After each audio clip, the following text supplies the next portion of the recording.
on behalf of the Office of the Dean in the Faculty of Fine Arts, as well as on behalf of the Department of Art History and Visual Studies. I'd like to start our time tonight by offering a territorial acknowledgement. We acknowledge that we are meeting on the lands of the Lekwungen-speaking peoples, who we know as the Songhees, Cosatsum, the Esquimalt peoples, and we acknowledge also the Lekwungen West Sanish peoples, whose historical relationship with the land continues to this day. And I know that although we're rushing through the territorial acknowledgement because we want to get to the chocolate, which is a lecture, here is this opportunity for us to actually have a moment where we're going to sit in our bodies, in our hearts, in our minds, and think about reconciliation, truth and reconciliation, and all of the work that we need to do. So, this is a very, very important part of everything we do. So tonight's lecture will be given by Dr. Mary Storm, and I'm not going to do the introduction. Dr. Belle-Bose will do that. But Mary Storm is the Wurlitzer Visiting Professor in the Faculty of Fine Arts. This award was created to bring inspiring, distinguished scholars to the Faculty of Fine Arts with the idea of engaging intellectually with the next generation of artists, scholars, and arts leaders through dialogues about religion and sacred arts, based on a global range of cultures and time periods. So very, very special kind of professorship, and we're very fortunate to have it.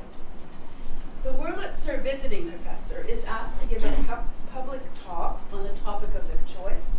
Tonight's theme of self-sacrifice speaks to us all, whether we are religious, spiritual, or belong to the category of the nun, having no religious beliefs.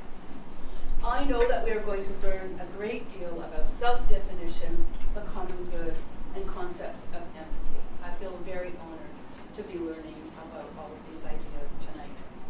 I also know that our community is going to be greatly enriched, not just by your wonderful lecture, but because you are going to be a mentor to our students, to faculty, to staff, to instructors in the Department of Art History. So thank you so much for coming to the University of Victoria. We wish you the very best for your stay with us. Thank you. I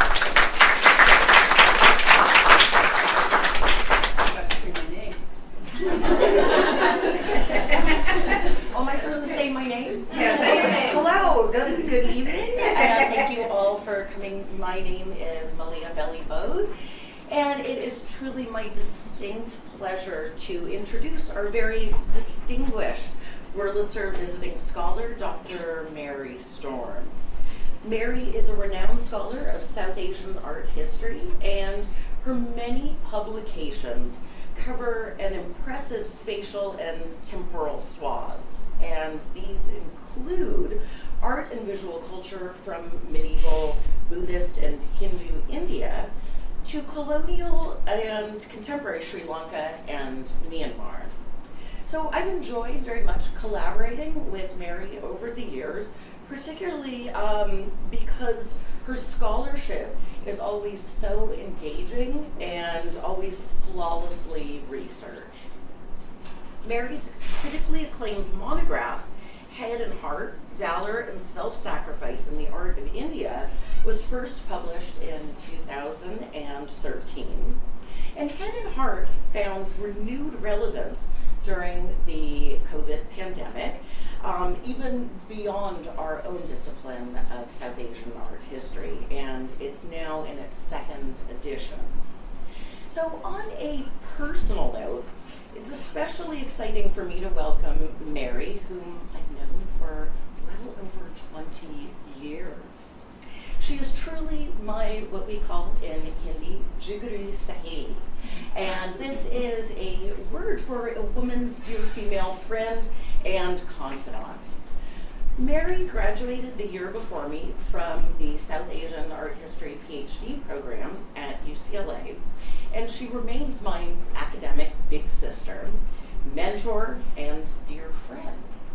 And after completing her PhD, she moved full-time to India and currently resides in Sri Lanka. When I was conducting my doctoral fieldwork in North India in 2007, I would roll off a government bus to her house in Delhi, where she always welcomed me with open arms and feasts that would make a Mughal emperor blush. But her generosity extends far beyond feasting her guests. She always patiently listens to my developing hypotheses and offers sometimes obscure sources and very thoughtful insights.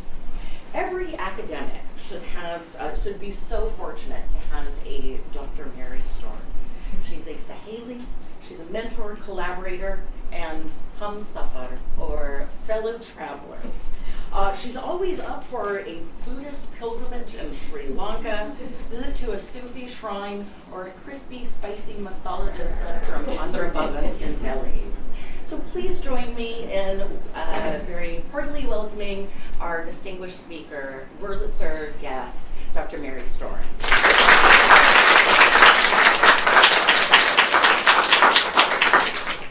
Thank you. That was very enthusiastic. I hope I live up to it. So are you all ready to plunge into this somewhat obscure topic? It sounds obscure, but it's actually not. Mythology and the image of empathy, the image of self-sacrifice is built into almost every culture. And right now we are at a point of crisis in sort of our social thinking. And we see it, especially right now, as an American. Leah and I have talked about this endlessly, the moment of crisis that's affecting our homeland.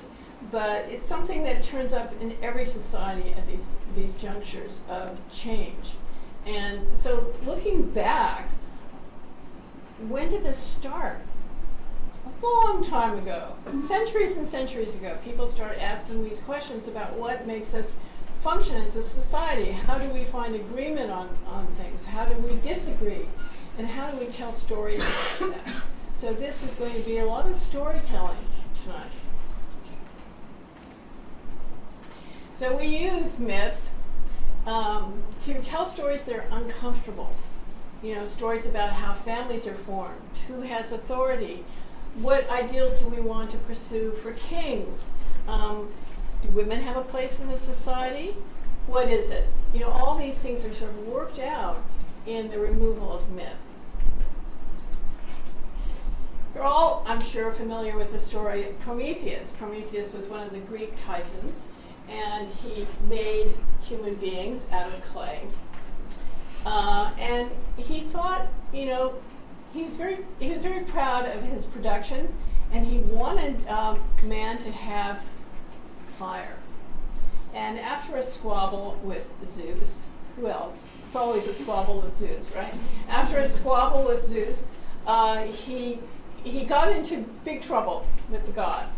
And so he was cursed to be chained to a mountainside in the Caucasus, apparently, a high mountain.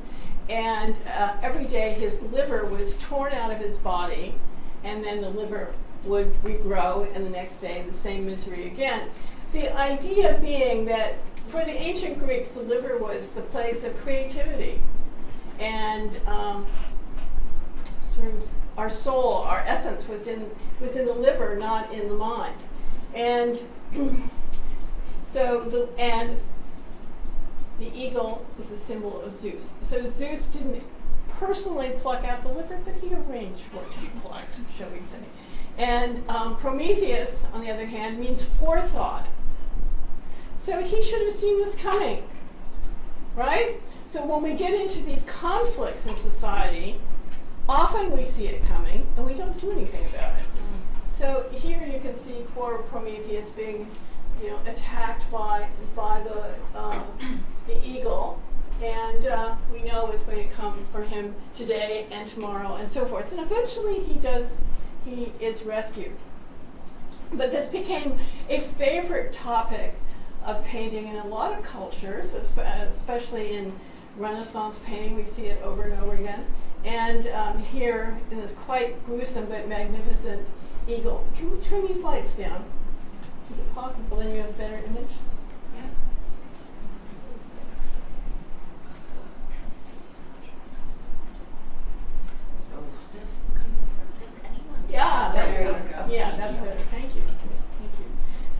here, poor Prometheus is getting his liver plucked out, and Zeus, in the form of the eagle, is going to come back the next day. And so this idea that disaster is often foretold. We know it's going to happen. We don't do anything about it. We get in trouble, and it happens over and over again. Eventually, however, luckily for Prometheus, one of the chores of Heracles was to save Prometheus from this misery. And so we see here Heracles has shot the eagle, and there's going to be a rescue.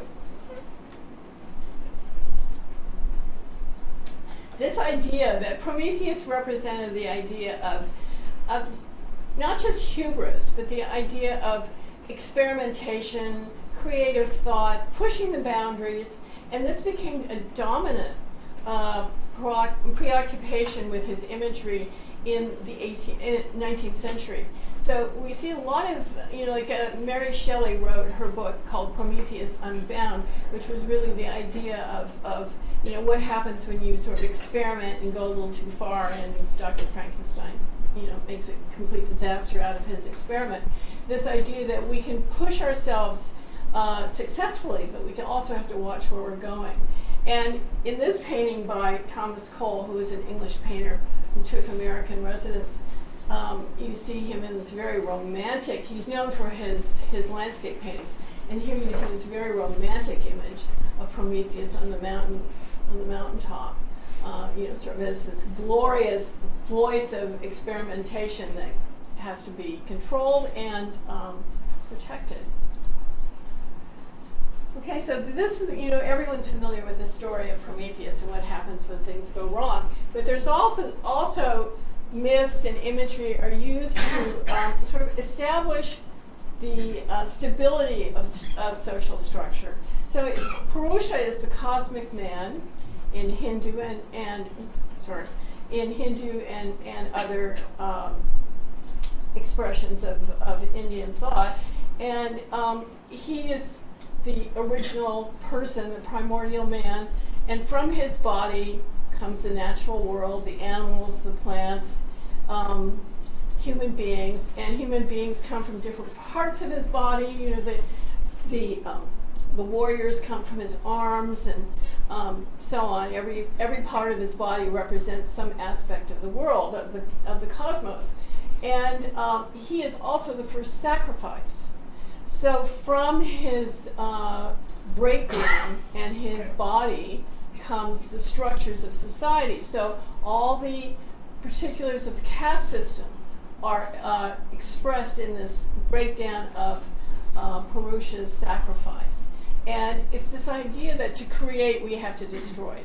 So sacrifice is this notion that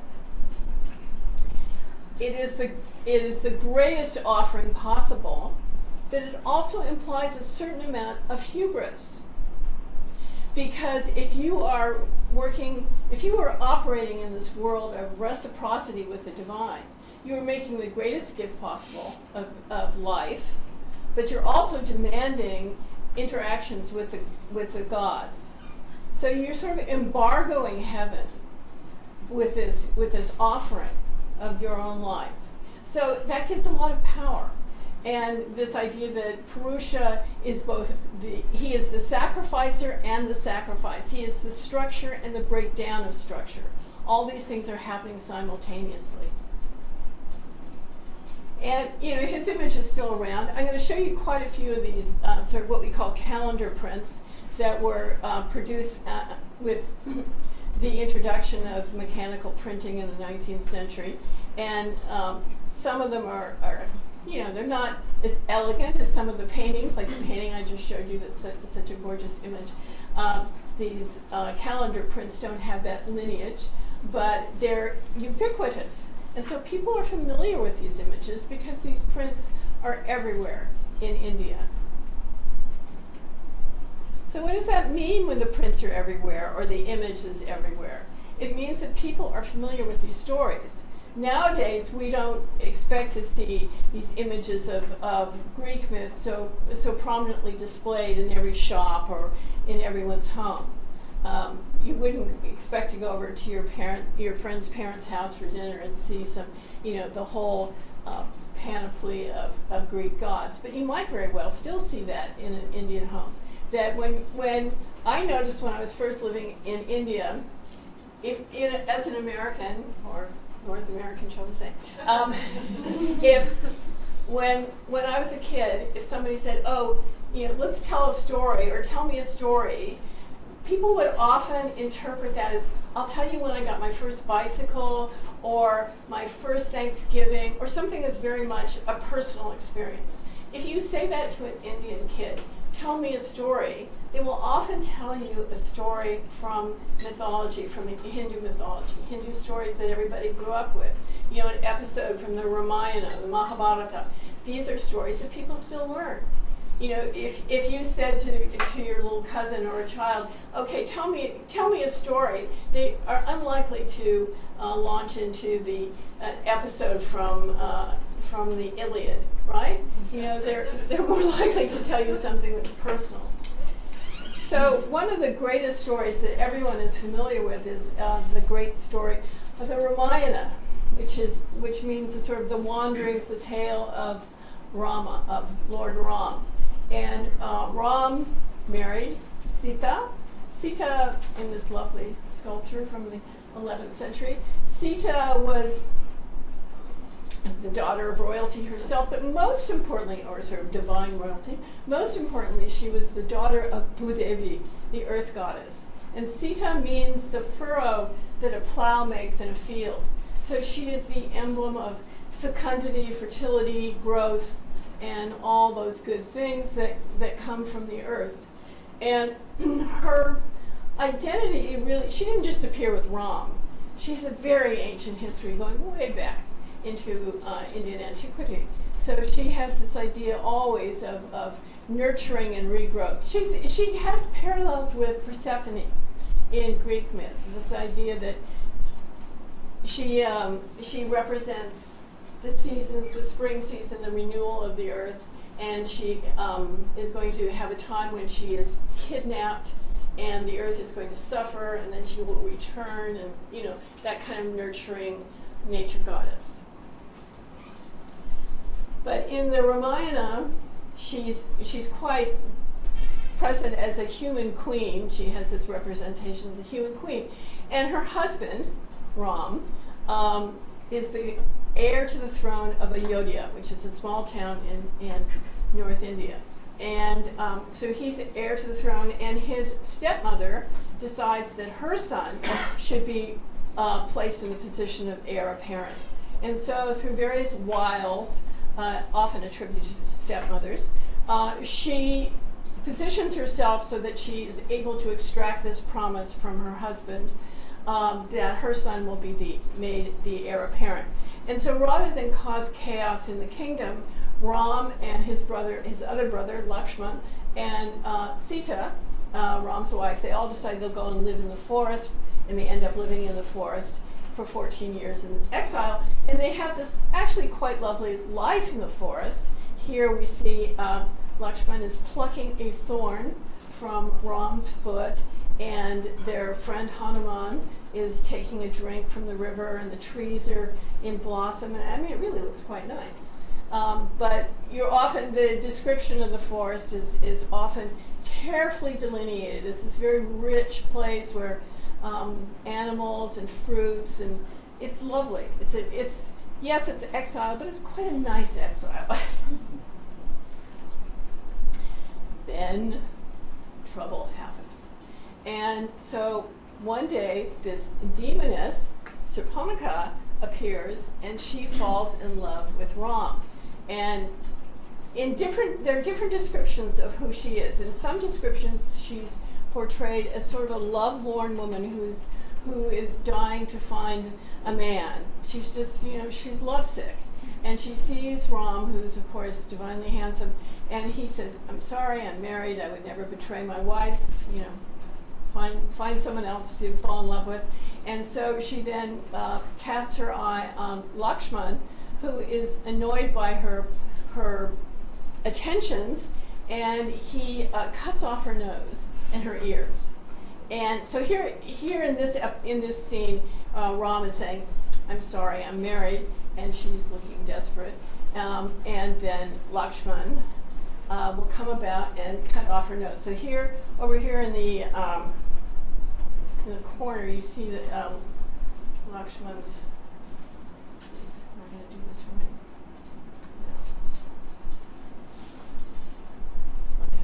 No. Oh, I have to take this. Nice idea, kind of fussy. So you can see his sword there. It's all sort of piled together, so it's hard to break it down. But if you look at it for a moment, you see Subhanika's up there with her head cast up, and she's about to lose her nose and her ears. And this is not going to have a good ending. So she goes and complains to her brother, who is the king of Lanka, the ancient name for Sri Lanka. And her brother is Ravana, the king of Lanka, and he is very upset for this insult to his sister. So he decides eventually that war is going to ensue, and indeed it does. And the first thing he does in this tit for tat is that he abducts Sita to Lanka. So Sita is kept in a very nice forest grove in Lanka, and Ravana is a really very respectful demon. He never takes advantage of her. He's always extremely polite. He's trying very hard to woo her in the most gentlemanly, demon-like way. And things are okay, but of course she misses her husband and she wants to get out of there. And in this painting, you can see that she's sort of looking sad here, stuck in, she's in all these beautiful trees in the background are very lush and lots of bananas and coconuts, and it's all lovely. And there's this cat. I don't know what this cat is doing here. You very rarely see cats in Indian paintings. So the cat has, this is a monograph for one of you to, when you need to write something, you can talk about this cat. And with a little bouquet of flowers. It's quite fabulous. I don't know what that's about. But anyway, all these, there's Ravana with his multiple heads, and, his ladies in waiting and so on are all there trying to distract her from this situation, but she's not having any of it. She wants to be reunited with her husband. And eventually, their friend Hanuman comes to save her, and he's saying, "I have a ring from your husband to show you that I'm legit, and I've come to save you." And she said, "No one can save me but my husband. No man shall touch me, even though you're a monkey. No man can touch me, and thank you very much for coming, but I'm not going to be saved by you. I will wait for my husband, and the war will go on. The war will go on until my husband, who's the only person who can touch me, comes and saves me." Eventually, the war does end, as all wars eventually do, and with the help of animal armies and lots of things. This is a very fast encapsulation of this very long epic. Eventually, everyone returns to Ayodhya, and right has been reestablished. The proper structures of life have been reestablished. Okay, this is where it gets interesting. So you would think, everything's cool, right? They're all back. Everybody's standing, looking very godlike and royal as well, and Hanuman is offering his homage to Ram, and Sita's looking, like a proper wife in a pink sari. Everything's cool. But Ram is the hero. He's the ideal husband. He's the ideal king. He is the great man. He is jealous. He is very, very jealous. And he does not believe that his wife has been pure while she was on the island with Ravana. He suspects her. He questions her constantly. What were you doing with that demon? And on one hand, it's kind of like, we've all been there, right? Never tell your boyfriend, about previous boyfriends. I speak from experience. But here, so what does she have to do to prove her innocence? She said, I will walk into fire. I will show you I'm pure. And Agni, the god of fire, will protect me, will preserve me. And you can see I am absolutely pure, right? So she does that, and Agni carries her out. And here in this 19th century thing, Ram is saying, oh my God, what did I do? I can't believe I actually made you walk through fire. I'm so sorry. I'll never do this kind of thing again. He's looking kind of wimpy there in a 19th century way, though. But still, it's like, I can't believe this. Has it really happened? I'm so sorry. So things get back together. Things are okay. But Sita goes to stay with the sage and the writer Valmiki in the forest. She's feeling a little tense with this situation, and she finds out she's pregnant. And she has 2 children, and of course they're Ram's children. But what happens? Ram starts his questioning again. So finally, Sita's back in the palace. She's, this is a long interlude how Ram finds out that he has these children and so forth. But finally, he's questioning her again, and she said, "Okay, enough. I'm going back into the earth. I'm calling my mother, the earth goddess, Bhudevi, to accept me back into the earth." So here, in this 19th century painting by Raja Ravi Verma, who is a very interesting artist, he was self-trained in the European style, and he made us just the way we saw that painting by Rubens. Is it Rubens? Of you haven't seen it yet. Sorry, it's in this cycle. But just the way European painters would choose European mythological scenes for their subject matter. Raja Ravi Verma specialized in these episodes from the epics and the Puranas. So here, poor Sita is being embraced by her mother, the earth goddess, and the earth is opened up and she's going to disappear into the earth. She's had it. So you think, okay, that's the end of that. No. So Sita is gone, and Lakshman, the loyal brother, Lakshman and Ram get into an argument, a long, complicated tale about offending Yama, the Lord of Death, and so forth. But anyway, they get into an argument, and so Ram says, well, I'm going to have you executed. And Lakshman says, oh, let's not go that far. I'll go and drown myself in the Sarag, in this river, in the holy river. And he does. That's the end of Lakshman. And then Ram starts to feel guilty, I think, for having caused all this. And he goes and drowns himself in the holy river. So what's the story here? What's the story? What do you take from this? Is Ram the ideal king? Is he the ideal husband? Why is he worshipped as such? Is Sita the ideal wife? All these stories bring up issues that we are too uncomfortable to talk about one-on-one. We don't want to talk about divine royal husbands who also can be abusive. We don't want to talk about the problems of kingship. And are kings truly perfect, or do they have flaws?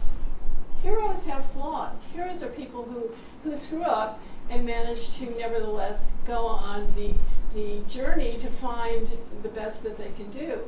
And so it's about forgiveness. It's about not forgiving the unforgivable. There's a lot of complicated stuff in this very long poem. But it's easy to sort of sum up all these things in poetry that can be quite difficult to talk about in real life. So we're able to step back in these images that everyone's familiar with. Everyone knows these stories in India. And you can discuss these things sort of stepping back and not saying, you were abusive, or you're a failure as a father, or you're a failure as a king. But we can talk about these things in a more general sense. So this, without a king, why are kings so important in antiquity, in ancient India. It's this idea that they are the stabilizing axis around which society revolves. And in this old poem from South India, written in Tamil around the 2nd century, we're told, without a king the lands lose their wealth and turn to waste. The public squares are empty. Gods leave their temples. No sacrifice is offered where once there were hymns of praise. Speckled hens fill the gambling halls with their nests. No white-haired old men throw dice on the pitted granite floors. So it's this image of the world is not right without a king, without just government, without this, even you can't even enjoy a game of dice. You know, old men can't sit on the porch and gossip, kind of thing. It's like life is out of sync without just government.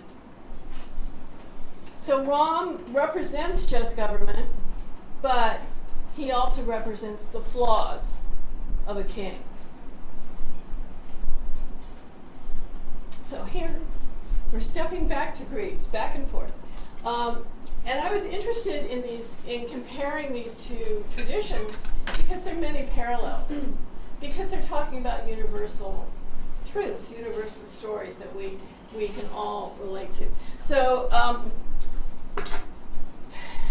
how many of you have read the Iliad? A few of you. Excellent. Okay. So, for those of you who are too shy to put your hands up, I know you know all about the Iliad anyway. So, the Iliad is the first part of the story of the Great Trojan War. And so what happens, Agamemnon is the king who's married to Clytemnestra. They have a daughter named Iphigenia. And so Agamemnon has decided that he's going to sail with his ships to Troy and engage in battle with the king Menelaus. And there's just a slight problem. He goes hunting a few days before the ships are to embark. And what happens, he shoots one of the sacred deer of Artemis.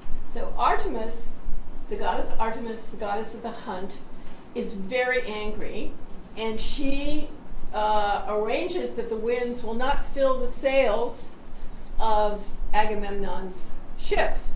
So his sailors and his army are getting restless, and he's losing face, and things are getting awkward. And this is a volunteer army, and he needs to get these people on the ships on their way off to Troy. So his seer says to him, "Here's a solution. Let's sacrifice your daughter." Because Artemis, of course, is a virgin goddess, and she likes young maidens. Sacrifice to her. So let's sacrifice your daughter Iphigenia. And Agamemnon says, well, I don't know if she's going to agree to this, It's kind of a big ask. And he says, I know. I will promise her marriage to Achilles. And Achilles, no one is a better soldier. No man is as handsome. I mean, he's divinely handsome. And of course, he's completely invulnerable to any injury except in his heels, Achilles' heel. And so she's persuaded to say, okay, I will marry Achilles if that will make things better. And so, of course, the ruse is that she's on her way to what she thinks of will be her marriage. In reality, she is being taken to be sacrificed. So her mother finds out about this. Clytemnestra finds out about this, and so she's, what are you doing? You're going to sacrifice our child? Are you nuts? That's what's happening here. And Clytemnestra is going to cause all kinds of trouble later on in the story. She's, of course, deeply saddened and distraught. There are two versions of the story. One, Iphigenia is killed, and she is sacrificed. And two, at the last moment, Artemis appears with a deer with a handsome stag who will be sacrificed in place of Iphigenia. So here in this this painting from Pompeii, you can see Clytemnestra, is covered in her robes. Iphigenia has just realized that she's not going to her wedding. The seer is over here on the side looking like, maybe I went too far with this. And up there in the heavens, Artemis and the deer are going to come down to complete the sacrifice. So Iphigenia is saved in one version of the story. She is saved by Artemis appearing with the deer in the heavens, and she is not sacrificed. But I'm not. Is that mine? Sorry. I'm not sure that was really what happened, because the disasters that follow from this, not only the grief and anger of Clytemnestra, but the murders that subsequently follow are disastrous. This is the house of Atreus with, you cannot think of a more dysfunctional family story than this story. Everything that's possible to go wrong with jealousy and betrayal and murder and misidentified children and God knows what, all come down. And the whole thing started long ago with Zeus and his affection for, seducing young mortal women, and anyway, Zeus is always at the back of it, someplace back there causing trouble, turning himself into swans and things like that. Okay, so Clytemnestra becomes this emblem of an angry mother who has had her role as wife and mother is betrayed by her husband. Her child has been killed. Her family is in disarray, and she becomes the sort of emblematic woman scorned, and she takes a lover. So when Agamemnon finally comes back from the wars in Troy, he finds his wife, after 10 years, he finds his wife has taken a lover. And he, he's not happy about that.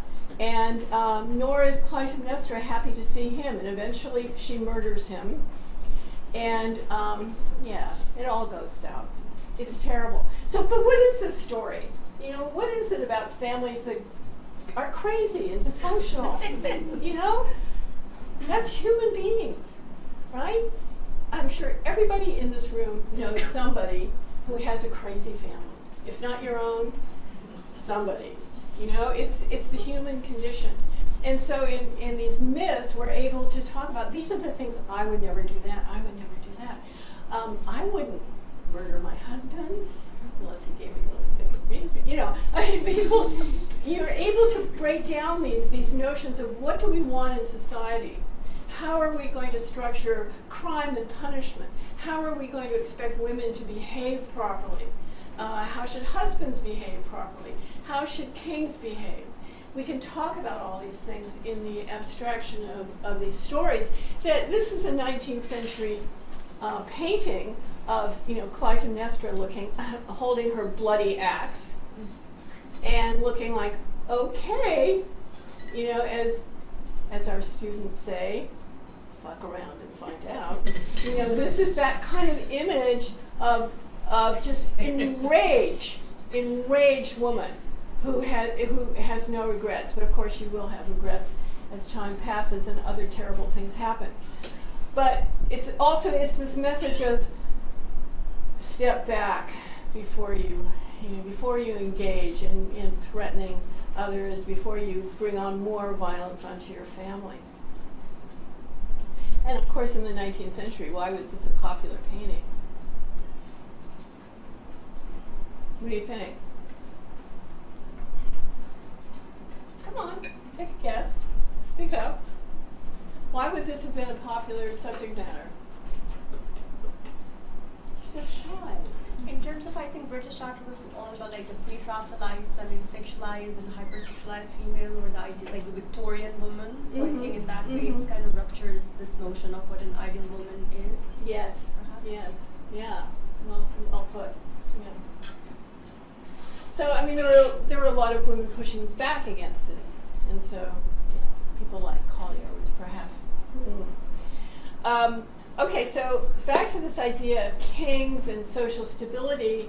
We've looked at how Hindus and how the ancient Greeks discussed a lot of these concerns, but in Buddhism, there was another play on these notions. And so there's a very famous Jataka. A Jataka is a story of the previous life of the Buddha. Before he was a Buddha, he was a bodhisattva, he was a king, he was whatever, he was an animal sometimes. And in all these forms, he was very, very virtuous. And King Shibi is a story that's told in Buddhism and also in Hinduism. He's not strictly a Buddhist monarch, but he is seen as the ideal king, who is always righteous, always compassionate, always tries to do the right thing. So he became famous as this really ideal man. And one day he's in court, and a dove flies in and lands in his lap, and the dove, of course, can speak, and says, "Please save me, I'm being chased by a hawk, by a predator." And the king says, "Well, you've come to me for protection, and I will grant you protection." Then the hawk comes in and says, "That was my lunch. And I need to kill that dove because I have to feed my chicks. You know, I have to take food back to the nest, and you're now saying I can't do this." So the king is in a quandary, and he says, "Okay, bring out the scales. We will put the dove in one pan of the scales, and we will cut flesh from my body to equal the weight of the dove. And then the hawk can take that flesh for his chicks." And he doesn't know this, but the hawk and the dove are actually forms that the god Indra, the king of the gods, and the god Agni have taken to test his virtue. So one of these courtiers is holding the scale, and an assistant is cutting off the flesh just below his knee, and he's obviously, the king is about to faint, and it's looking, and here you see the dove right there, or the hawk is down here waiting for his food there at the bottom. See, just below the king. The hawk is down here, and then up the scale, the dove is up there, and they're cutting off the flesh of the king. So this is a miraculous tale. What happens? The pans of the scale never weigh out. It's never even. So things are looking bad for the king, and finally the two gods take their human form and they say, "We were just testing you. It's okay." "We just wanted to see if you were really virtuous." So this is from the Gandhar region, which is in present-day Pakistan, and it was the Buddhist, one of the earliest expressions of Buddhist art, and there are lots of narratives that were placed around the base of stupas, and this is one of those. It wasn't too big, it was about this big. And another, the hungry tigress Jataka, Yagri Jataka. This is from an area in Central Asia called Wurlitzer, which was very heavily influenced by Tibetan culture. And in this story, there are lots of versions of all these stories. Everybody knows them, and there are lots and lots of versions. So in one version of the story, the Buddha to-be, who's still a regular human, is born into a very prominent Brahmin family. And he decides he's going to become an ascetic, a mendicant, and live a really austere life to sort of get away from the luxury of his family, of his Brahmin family. So one day he and a companion are on a walk in the forest. They're looking for a place to do meditation, and they hear the cries of this tigress, and they look down into this ravine, and they see that tigress has just given birth, and she has cubs, and different versions of the story talk about how many cubs she has, but she at least has 2. And she's starving, and she's looking at her cubs as possible food. Sort of her starving state of starvation is eclipsing her maternal instincts. And so Mahasattva, the name of the the Buddha to be in this incarnation, decides that he really has to do something about it. So he says to his companion, run off, you go and find some food for the tigress and we'll throw it down to her.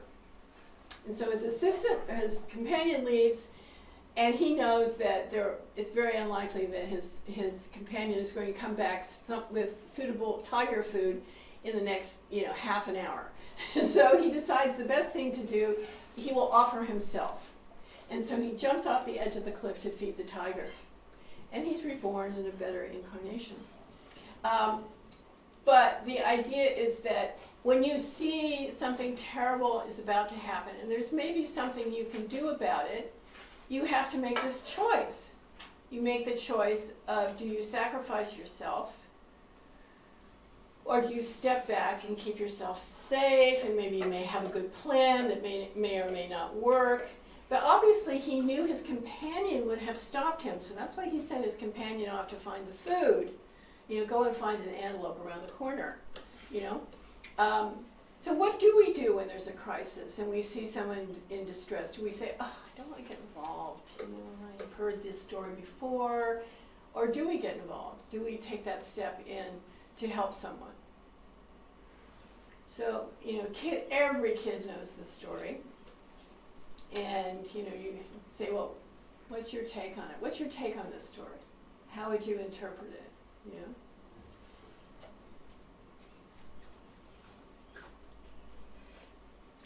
Okay, so here we are. How are we doing that time?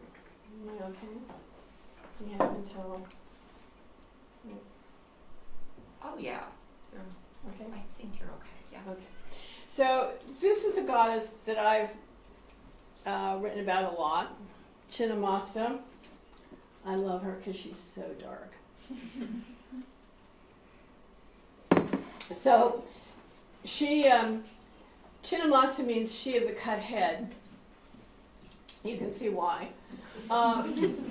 She's taken off her head, and she has 3 spurts of arterial blood, I guess, erupting from her cut neck. And she's feeding her yoginis, her assistants, on either side. And then she stands on the bodies of 2 lovers embraced, Kama and Rati. Sometimes it's said to be Kama, the god of love, and Rati, the goddess of desire, who are in sexual embrace. And that itself is within a lotus flower. And they're in a rather nice, pastoral setting while all this is going on. And she's wearing a necklace of skulls and, crazy stuff. So, what is happening here? What is the message? It's creation with the lovers. It's death with the decapitation. It's renewal with the blood. It's this whole cycle going on all at the same time. Now, lots of religious traditions have, the priests of Cybele and Dionysius and Mithra and Jesus. There's this idea of death and resurrection and renewal. It's a very important idea in a lot of traditions. It's not just here. But the thing that I think is quite interesting about it, besides the obvious, it's fabulous. Besides the obvious is that there are very few texts dedicated to her. She's a rather late goddess, and almost all of her worship focuses on imagery. And so in India, you often have this conflict between the word, as in the Vedas and the early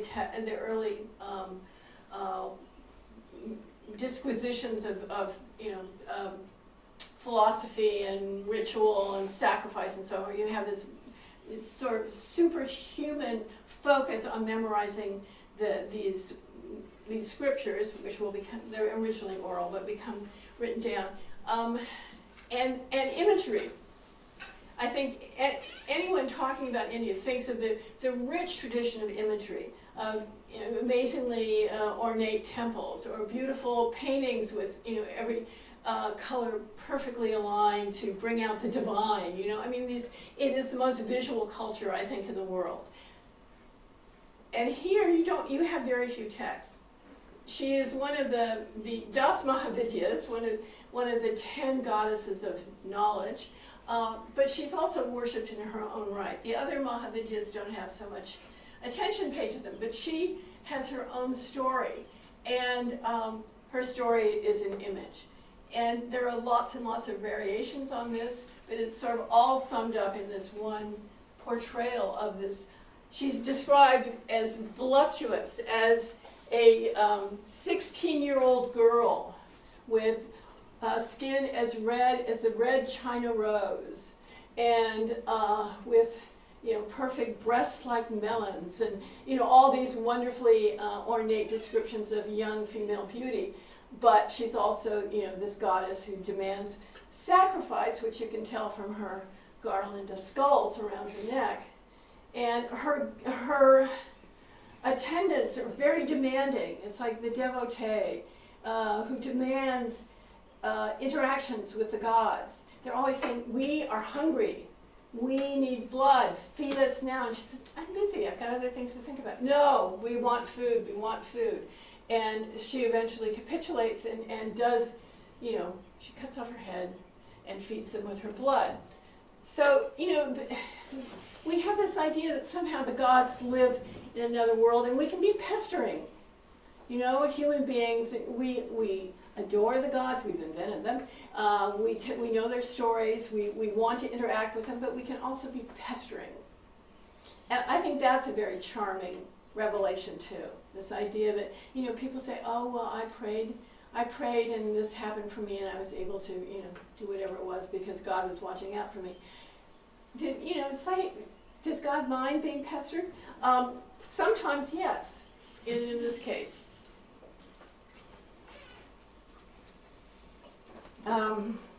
This is a painting that I commissioned from an artist in Jaipur, Ajay Sharma, who we had a lot of fun working on this. And it was he copied and developed and changed a few things from a series of Das Mahavidya paintings. And he sort of made it his own composition. But usually the goddess Durga rides on a lion or a tiger. And so we just threw the lion in there because I love the lion's saddle. I thought that was just so great, the saddle and all the little, nice touches she has about the ornamentation. But he doesn't have a bridle, right? She's going where he's going. Okay, so that was this comparison between Greek mythology and Indian mythology, how some of these things bring up issues that we think about in both cultures and have sort of become universal themes. What happens when this stuff goes wrong? Nationalism. Nationalism can be a good thing, or it can be a not so good thing. And in this wonderful painting by Abanindranath Tagore shows Mother India as as India was being formed as a nation state in the early 20th century. She became the image of a unified India.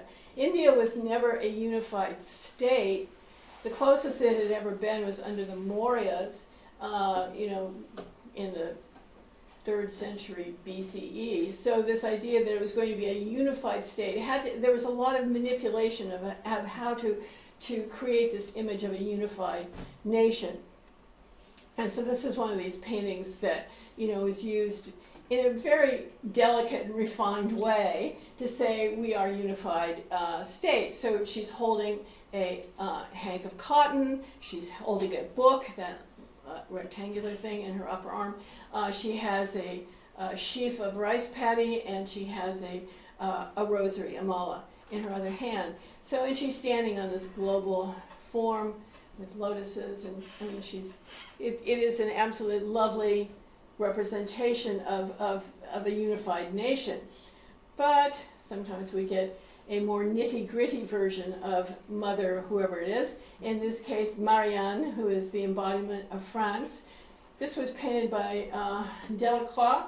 in 1830, so well after the French Revolution, but at a time when the country was still in turmoil, and with different governments coming and going, and the idea of all the sort of the carnage of war and chaos as kind of a glorious thing, and we are now in the process of creating new myths, new ideas of how to unify nation states, and use these symbols to form other structures that do they have a good end? Yes and no. I mean, again, all these kinds of things, these myths and these symbols, are open to such a diversity of interpretation. We can admire, the incredible skill of Delacroix in this painting, which was recently cleaned. It was cleaned, I think, in 2024. And so it was quite heavily varnished and hard to see. Now all these beautiful bright colors have come out. But there's some ambiguity amongst French themselves about the revolution. Still, long time ago, and people are still it was pretty brutal, the French Revolution, and so I think with that watercolor by Tagore of Mother India, there was a conscious attempt to sort of present India as this Pacific nation, this very religious and devout nation that would do a good job. And when colonialism left, we're going to bring out the best in ourselves, because we have seen revolutions. We saw the American Revolution, we saw the French Revolution, we've seen the Russian Revolution. We're not going to go down that path. We're going, you had the voice of Gandhi, you had the voice of other moderates trying to say we're going to do this without all this chaos and warfare and so forth. And to some extent, yes. Of course, there was a terrible partition of India and Pakistan. And so it was not as smooth as everyone would have hoped. But there was a consciousness of how these symbols were going to be used. And they still are. There's still this, now India's turning towards the right wing, as so many places are. And the